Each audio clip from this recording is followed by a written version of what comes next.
आप क्यों जा रहे हो? हमारे लाल जी, हमने कहा ना कि कभी भी किसी वैष्णव को नकारात्मक नहीं सोचना चाहिए। हमारे गिरधर लाल जी कितनी बार लुढ़क जाते हैं और उस समय कोई संकेत ही होता है ठाकुर जी की भाई ऐसा, और उसमें संकेत प्रेम का ही होता है। सबसे पहली बात तो अगर भागवत की कथा होती है तो भागवत कथा तो आप लोग सुनते हो, लेकिन भक्त चरित्र तो ठाकुर जी सुनते हैं, भक्तों की कथा तो ठाकुर जी सुनते हैं। यहां पर जिन जिन भक्तों का स्मरण किया जा रहा था आप थोड़ी सुन रहे थे, आपके चित्त में श्री पंडरीनाथ बैठ करके सुन रहे थे। भक्तों के यश उनको बड़े प्रिय लगते हैं, और जब भक्त यश का विश्राम होता है तो ठाकुर जी से ज्यादा विरह वेदना किसी को नहीं होती। ऐसी वेदना की बताओ कूद ही पड़े ऊपर थे। तो आज मंगल विश्राम, और आज हम इतनी विडंबना में हैं, हमको बंबई पहुंचना है शाम को एक जरूरी कार्यक्रम में। यहां से एक ही हवाई जहाज जाता है और वो भी पूरा फुल है, उसमें जगह ही नहीं है, तो उसमें हमारी टिकट बन नहीं पाई। हमने सोची करा लेंगे, छोटा सा हवाई जहाज है। तो अब हम बाय रोड तो नहीं जा पा रहे हैं, तो यहाँ से गोवा जाएंगे, गोवा से जाएंगे बम्बई। इतना लंबा हमको भागना है और इतने सारे प्रश्न आए हैं कि इनका भी उत्तर देना है, हनुमान जी का चरित्र भी कहना है, कितना क्या कहें। तो ये प्रश्न नहीं बोलेंगे तो बेचारे सब उदास हो जाएंगे, लेकिन जो जो इनमें से हमें प्रमुख लग रहे हैं उनका हम संकेत कर देते हैं। किन्हीं का भाव है कि सूरदास जी का कोई पद अगर संभव होगा तो हम सुनाएंगे। किसी ने कहा कथा में श्रोता की जगह फिक्स होनी चाहिए, जगह भली फिक्स ना हो, मन फिक्स होना चाहिए, मन स्थिर होना चाहिए। लेकिन हम लोग मन स्थिर कर नहीं पाते, इसलिए एक ही स्थान पर बैठना चाहिए ताकि थोड़ी देर ही सही मन लगा तो भी रहेगा ना। जैसे वक्ता की स्थान नियुक्त है, ठाकुर जी का स्थान नियुक्त है, ऐसे आपका भी नियुक्त होना चाहिए, वहीं बैठो। किसी ने कहा है कि मेरा एक मित्र है, वो कंठी माला पहनता है, तिलक भी लगाता है, पर उसने 1 वर्ष पहले कंठी उतार करके मद्यपान भी किया, मांस सेवन भी किया, और फिर उसके बाद फिर से कंठी पहन ली। एक बार हमसे किसी ने कहा था, बोले महाराज जी ऐसा कर सकते हैं कि कभी जैसे सामने कोई ऐसी वस्तु खाने की आ जाए तो उस समय कंठी उतार दिया करें। वाह, मतलब कोई अपनी वो चल रही है क्या कोई कि बस एक बार धारण, मतलब ये तो वही बात हो गई कि अब बोलने में तो अटपटी लग रही है पर है तो सत्य कि विवाह के बाद पत्नी किसी अन्य पुरुष को देख के सोचे कि मैं मंगलसूत्र उतार दूं थोड़ी देर के लिए, हैं? कहीं इसको ये ना पता चल जाए कि मैं विवाहिता हूं। ये कितना बड़ा अपराध है। आप विवाह के पश्चात कैसे उतार सकते हैं? आपको जीवन पर्यंत धारण करना पड़ेगा। जिस प्रकार का अपराध वहां है उसी प्रकार का अपराध यहां भी है। आप व्यंजनों को देख करके और मद्य आदि पान के लिए कंठी उतार दे रहे हैं, फिर पा ले रहे हैं, फिर उसके बाद फिर कंठी पहन ले रहे हैं। ये तो घनघोर अपराध है, ये तो करना ही नहीं चाहिए। आप ये सोचिए तुलसी जी कितना बड़ा अपराध देंगी आपको। आपके लिए तुलसी जी प्रकट हुई, प्रकट होकर के पौधा बनी, पौधा बन करके सब व्यवस्थित हुई, लेकिन आपके कंठ में विराजमान होने के लिए उन्होंने अपने उस स्वरूप का त्याग किया। उनको छीला गया, छील करके उनको कंठी बनाया गया, तब जाकर के आपका कल्याण करने के लिए आपके गले में विराजी, और आप उनको जब मन चाहता है उतार करके कुछ भी खा पी लेते हो, उससे कोई फायदा होकर के पौधा बनी, पौधा बन करके सब व्यवस्थित हुई, लेकिन आपके कंठ में विराजमान होने के लिए उन्होंने अपने उस स्वरूप का त्याग किया। उनको छीला गया, छील करके उनको कंठी बनाया गया, तब जाकर के आपका कल्याण करने के लिए आपके गले में विराजी, और आप उनको जब मन चाहता है उतार करके कुछ भी खा पी लेते हो, उससे कोई फायदा है? ऐसा नहीं। एक बार यदि धारण किया है तो जिस प्रकार विवाह के उपरांत जीवन पर्यंत सौभाग्यवती नारी सौभाग्य चिन्हों को धारण करती है, ऐसे ही एक बार वैष्णव चिन्ह धारण करने के बाद फिर कभी उतारना नहीं और उसके विपरीत जाना नहीं। तो इसका ध्यान रखें। फिर आपने कहा कि अब उसको 1 साल हो गया, अब वो ऐसा नहीं करता, लेकिन उसको 1 साल पूर्व की बड़ी ग्लानि है, इसका प्रायश्चित वो क्या करे? इसका एक ही प्रायश्चित है, अपने आप को दंडोत्सव दीजिए। दंडोत्सव समझते हैं? सुनो, हमारे वृंदावन में एक संत हुए। वो संत रोज, आज हनुमान जी का चरित्र तो हमें लगता है कि जय सिया राम ही होगा, तो हम सुना देते हैं, फिर भी जो हो रहा है। तो वृंदावन में एक संत थे, वो रोज सोहनी सेवा करते थे, झाड़ू लगाते थे पूरे वृंदावन में। यत्र तत्र जहां उनका मन करता था उसी कॉलोनी का आज पूरी सफाई करते। सुबह 4 बजे से उनका यही भजन था, यही संध्या थी, यही नाम जप था। सोहनी लेते और लेकर के बुहारते पूरे मार्ग को। और हमारी आपकी तरह नहीं जोर जोर से, नहीं, धीमे धीमे। उनके मन में यह भाव था कि वृंदावन श्री प्रिया प्रियतम का ही स्वरूप है, इनके प्रति मैं रोष नहीं करूंगा, धीमे धीमे। और जब बुहारते थे तो अपने नेत्रों से ध्यान पूर्वक ब्रज की रज को देखते थे। कहीं कोई चिन्ह दिख जाए, कहीं किशोरी जी के चरण रज दिख जाए, कहीं ठाकुर जी के चरण दिख जाए।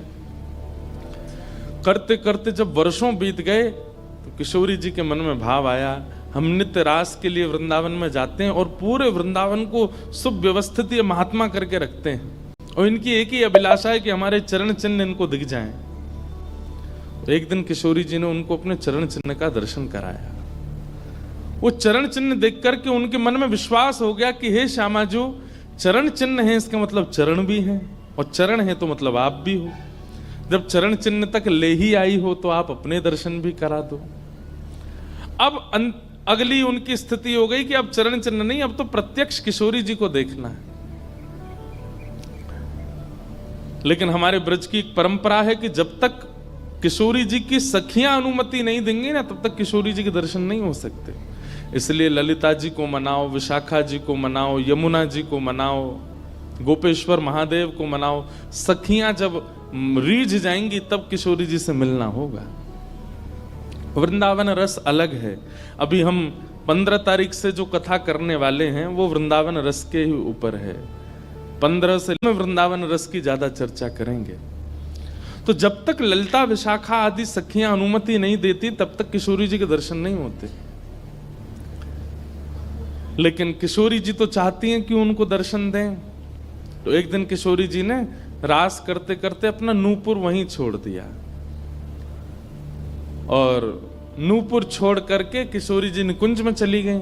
आप सुबह सुबह जब सोहनी करने आए तो आपको वो नूपुर मिला, और नूपुर देख करके वो आनंदित हो गए। इतना सुंदर नूपुर, ऐसी सुंदर उसकी कलाकृति, इतना हल्का उसका वजन, इतना सुंदर उसका स्वरूप।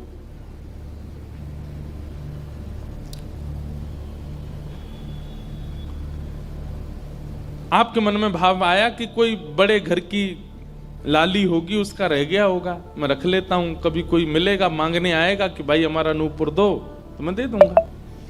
आपने वो नूपुर अपने पास रख लिया।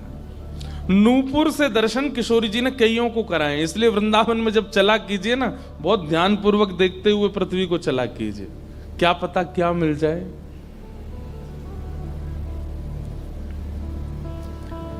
सूरदास जी को भी नूपुर से ही दर्शन हुए किशोरी जी के, और आज इन महापुरुष को भी हो रहे हैं। मुझे नाम स्मृति में नहीं आ रहा है, शायद संभवतः श्याम चरण दास जी नाम था।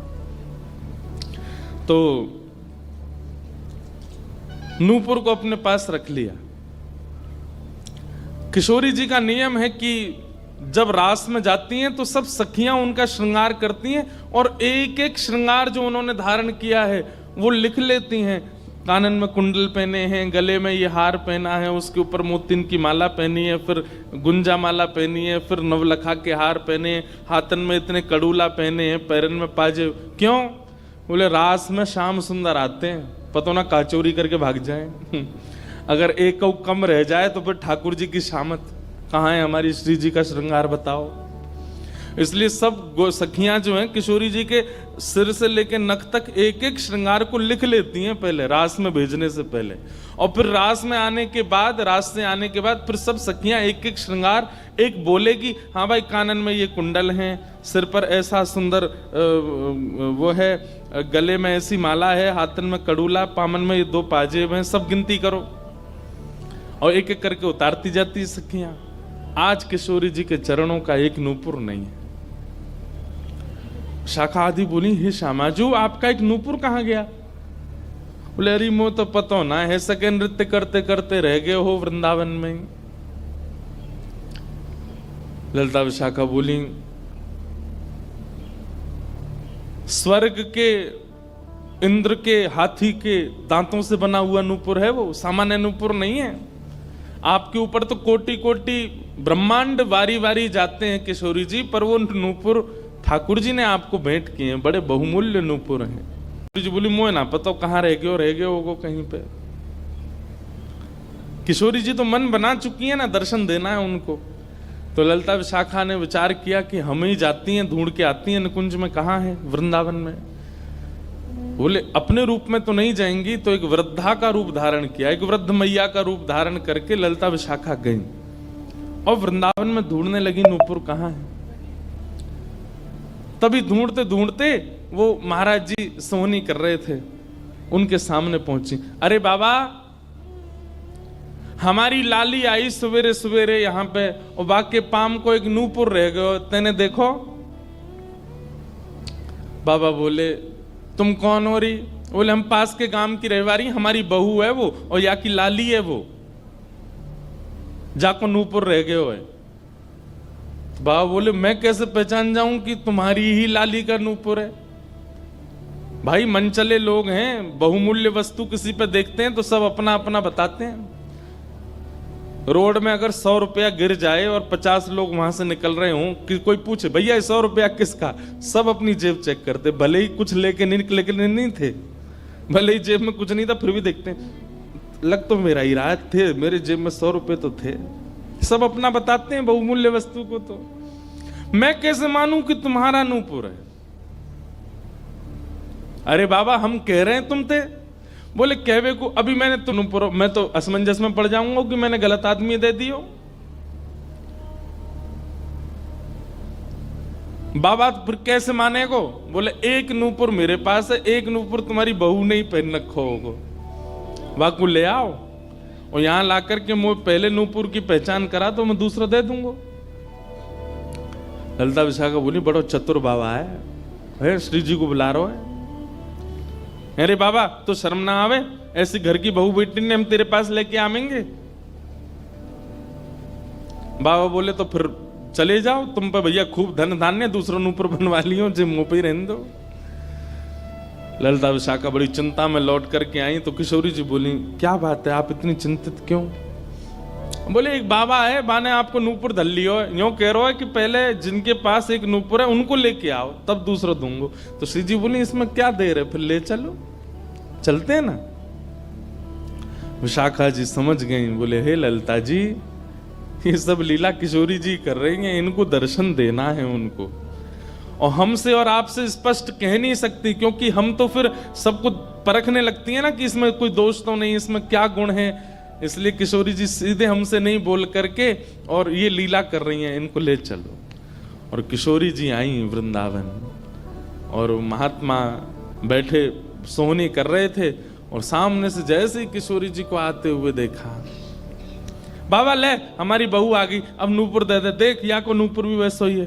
बाबा बोले मेरी आंख की कमजोर है, ने दूर से दिखना रही, पास लाके हाथ से स्पर्श कराओ। ललिता विशाखा बोली बाबा तो शर्म ना आ रही अपनी बहू को स्पर्श करा में? तो बोले चरण स्पर्श करावे में कहा देर, ले आओ। किशोरी जी समीप गई, जैसी चरण स्पर्श किए अपने हाथों से नूपुर पहना करके लिपट गए चरणों से। हे किशोरी जी, हे श्यामाजू अब कृपा करो, मैं जानूं ना तो ये दोनों कोई बूढ़ी मैया हैं और ना आप इनकी बहू हो, आप साक्षात किशोरी और ये ललिता विशाखा हैं, अब मुंह पे कृपा करो। तो किशोरी जी ने उसी नूपुर से उन महात्मा के सिर पर एक चिन्ह बना दिया, अपने नूपुर का ही चिन्ह बना दिया और कहा बाबा अब जीवन भर ये छाप आपके मस्तक पर ही रहेगी, मेरे नूपुर की छाप। उन महात्मा के मस्तिष्क पर जैसे हमारे तिलक दिखता है, ऐसे प्रत्यक्ष नूपुर की छाप प्रत्यक्ष सबको दिखने लगी। अब ये तो थी उनके ऊपर कृपा, लेकिन इससे क्या हुआ कि वे महात्मा लौट करके जब अपने आश्रम आए तो उनके गुरुजी ने जब उनके माथे पर देखा तो वो बोले, तुमने अपने गुरु के द्वारा दिया हुआ चिन्ह बदल दिया, हमने जो तुमको तिलक दिया तुम वो क्यों नहीं लगाते, ये क्या लगाए घूम रहे हो। तो हाथ जोड़ के निवेदन किया, गुरुजी ये कोई तिलक नहीं है, ये कोई चिन्ह नहीं है, ये तो मेरी किशोरी जी ने कृपा करके अपने नूपुर का चिन्ह मुझे दे दिया है। तो गुरुदेव बोले, हाँ तू बहुत बड़ा भक्त है ना, किशोरी जी आकर के तुझको चिन्ह देंगी। कोई माने नहीं, सब बोले जाओ इसको मिटा के आओ और जो मैंने तुमको चिन्ह दिया है वो लगाओ। अब पहले तो उनके हाथ कांपे कि मैं इसको कैसे मिटाऊं, लेकिन गुरु आज्ञा से ऊपर कोई नहीं। देखो ये गुरु निष्ठा होती है। किशोरी जी ने भले ही चिन्ह दिया, लेकिन गुरु आज्ञा है तो ठीक है। गए यमुना जल से सुबह से शाम हो गई मिटाते मिटाते, लेकिन वो चिन्ह मिटा नहीं उनसे। के आश्रम आए तो गुरुजी बोले, मैंने तुझे सुबह टोका था ना ये चिन्ह मिटा के आ, और तू अभी भी नहीं मिटा रहा। बोले गुरुजी मैंने प्रयास तो बहुत कर लिया लेकिन ये मिट नहीं रहा है। तब भी उनके गुरुजी माने नहीं। अब तो महाराज ये होने लगा कि गुरुजी को इतना क्रोध आ गया कि ये इतना हट कर रहा है कि हमारे द्वारा दिया गया तिलक चिन्ह उसको अस्वीकार करके और ये मनमुखा चिन्ह लगाए घूम रहा है माथे पर। गुरुजी ने सब अपने परिकर के लोगों को बैठा करके पंचायत करी आश्रम में। बोले इसको निकालो, जब हम में श्रद्धा नहीं, हमारे स्वरूप में श्रद्धा नहीं, हमारे तिलक में श्रद्धा नहीं, तो क्यों रहता है यहाँ पे। वो रोते रोते बोले गुरुजी मैं सत्य बोल रहा हूं, ये किशोरी जी ने चिन्ह दिया है और मैं खूब प्रयास कर रहा हूं। नहीं तो आप प्रयास कर लीजिए, ये मिट नहीं रहा है। अच्छा अब हमसे चाहता है कि हम तेरे माथे को छू करके मिटाएं। नहीं माने। तब उन्होंने नेत्र बंद करके किशोरी जी का स्मरण किया, हे श्यामाजू मैं किसी को प्रमाणित ये नहीं करवाना चाहता कि आप मुझे मिली हो, पर मेरे गुरु के चित्त में मेरे प्रति अविश्वास आ रहा है, इसके लिए कोई आप लीला करो। तो भगवान के सखा श्री सुबल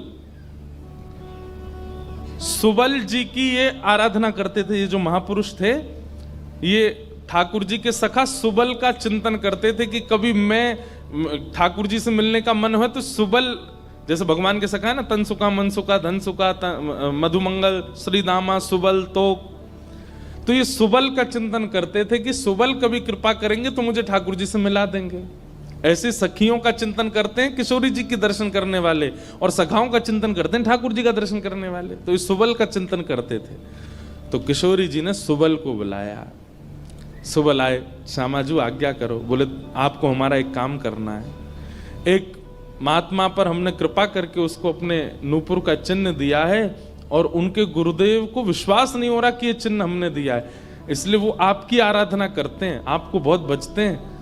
आप जाकर के हमारी तरफ से ये प्रमाण दे दो कि हमने चिन्ह दिया, क्योंकि उस सभा में कई लोग ऐसे हैं जिनको मेरे दर्शन का अधिकार नहीं है और मैं तो जाना चाहती हूं पर ये ललिता विशाखा मुझे जाने नहीं देंगी, इसलिए आप जाकर के वहां प्रमाणित कर दो कि ये चिन्ह मैंने दिया है। तब भगवान के सखा सुबल साक्षात उस आश्रम में प्रकट हो गए और प्रकट होकर के जैसे देखा दिव्य देह, दिव्य तनु, दिव्य तेज निकल रहा है, सबने प्रणाम किया। बोले कि ये आपका परिचय। बोले मैं भगवान का सखा सुबल हूं। देख करके सबने बोले आप कैसे आए। बोले हे गुरुदेव आप अपने शिष्य पर इतने रोष कर रहे हो, ये चिन्ह ये किशोरी जी ने ही इनके माथे पर पधराया है, आप इनके ऊपर नाराज मत हो। अब सुबल प्रमाणित करके चले गए। अब क्या हुआ, गुरु जी को आत्मग्लानि होने लगी। बोले मैं गुरु हूं और मेरे चेला को ठाकुर जी मिल गए, श्री जी मिल गई और मुझे विश्वास नहीं हुआ। तब गुरु जी ने अपने गुरुजनों को, अपने श्रेष्ठ जनों से जाकर के कहा कि मुझसे अपराध बना है। ठीक है, गुरु शिष्य के ऊपर क्रोध कर सकता है, उसका कोई दंड नहीं होता, पर किशोरी जी के द्वारा कृपा की गई, मैंने उस पर प्रश्न चिन्ह उठा दिया, इसका तो मुझे दंड मिलना चाहिए। तब सब रसिक जनों ने विचार किया, बोले इसका क्या दंड दें? तो बोले आप एक काम कीजिए, दंडोत्सव कीजिए, दंडोत्सव। बोले दंडोत्सव में क्या करना है? बोले आज तक जितनी तुम्हारे पास जमा पूंजी है सब संतों की भक्तों की सेवा में लगा करके और आनंद से सुंदर भंडारा करो, सुंदर नाम संकीर्तन करो, सुंदर अपने घर पर एक उत्सव रखो और उसमें जितने महापुरुष आए सबको दंडवत प्रणाम करते करते सबसे क्षमा मांगो। और फिर जब सब तुम्हारा धन संपत्ति अब तक जितनी कमाई वो सब संतों की सेवा में लग जाए, फिर उन संतों से कृपा प्रसादी मांगो कि आप सब मुझे क्षमा कर दो। इस प्रकार से दंडोत्सव करो। तो जिन्होंने ये भाव कहा है उनको ये दंडोत्सव करना है। दंडोत्सव मतलब अब पूरे जीवन की जमा पूंजी तो खर्च नहीं कर पाओगे, पर हां पिछले 3-4 साल में जो जमा कर रखा है प्रयास करो उससे। पंढरपुर में वारी जाती हैं, हमें भैया बता रहे थे अपने जो जिनके साथ हम घूम रहे थे कल, कि यहाँ वारी जाती है, यहीं से जाती है श्री पंडरीनाथ भगवान की वारी में इतने सारे वैष्णव जाते हैं, उनकी सेवा में लगा दो। वृंदावन जाके कुछ लगाया, पंढरपुर में लगा दो, गोवर्धन में लगा दो, और सुंदर अपने घर पर एक ठाकुर जी का उत्सव करके किसी श्रेष्ठ को वृंदावन से बुला करके उनका सुंदर संकीर्तन करवाओ, कथा करवाओ, 2-3 दिन का ही कोई उत्सव रखो।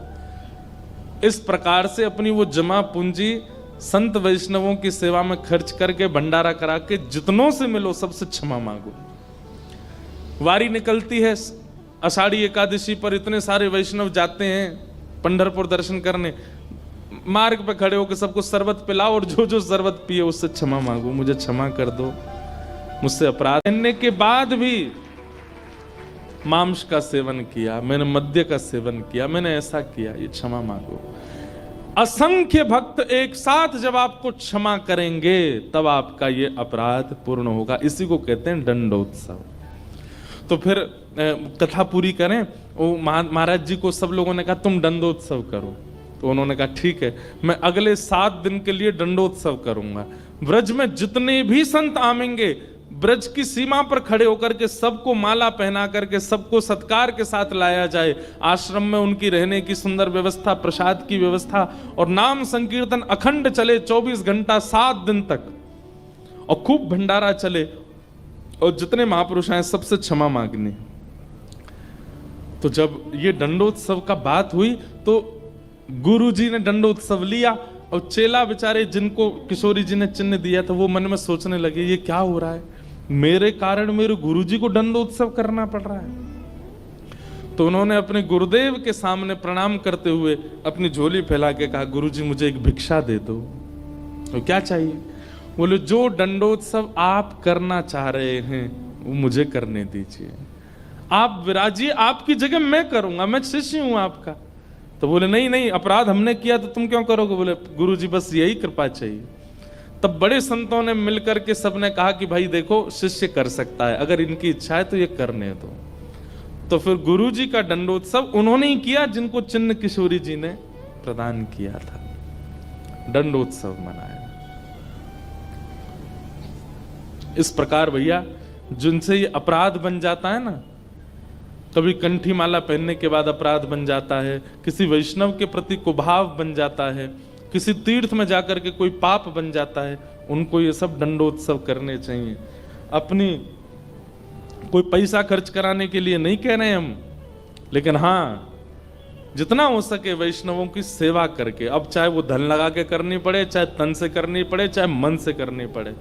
पर लोग बड़े कंजूस हैं आजकल। बोले कि महाराज जी आपने मन से सेवा भी तो कही है, कोल्हापुर में बैठे बैठे आंख बंद करके यहीं संतों की सेवा कर देंगे, इनके पाम पूछ दिए, 5000 रुपये हमने दक्षिणा में दे दिए, ले खर्च भी नहीं हुए, मन से सेवा भी हो गई। तो इसलिए दंडोत्सव करो। फिर क्या है,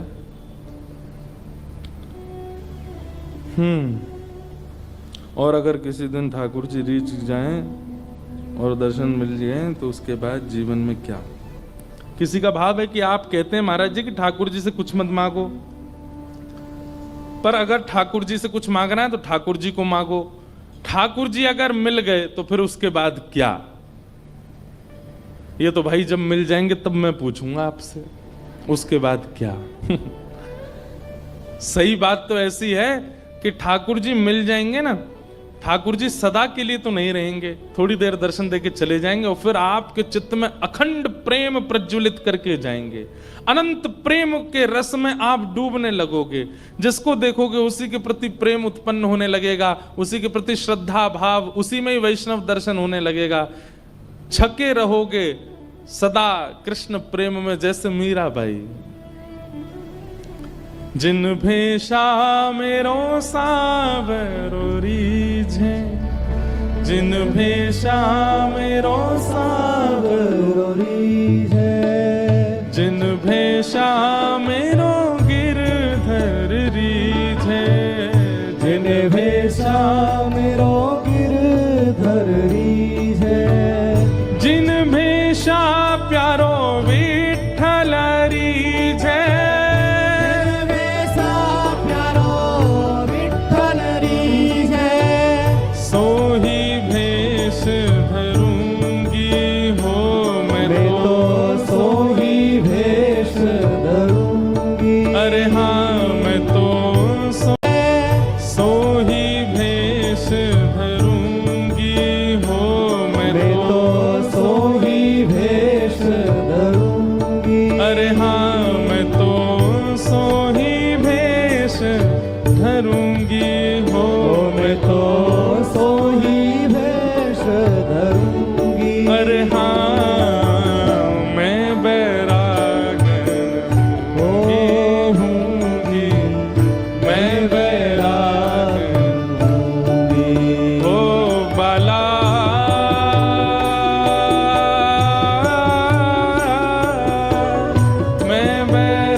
पिता परिवार सोई है, मात पिता परिवार सोई है, मात पिता परिवार सोई है, मात पिता